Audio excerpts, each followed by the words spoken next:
ഇതിനുള്ള മറുപടി ഞാൻ എന്തായാലും തന്നിരിക്കും. ഞാനാ പറയുന്നത്. നീ എന്നോട് കാണിച്ചതൊന്നും ഞാൻ മറന്നിട്ടില്ല.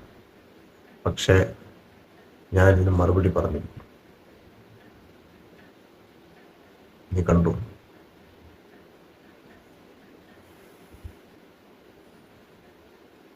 ഇനി ഇതൊന്നും കേൾക്കണ്ട. ഞാനാ പറയുന്നത്. ഉള്ള മറുപടി ഞാൻ തന്നിരിക്കും.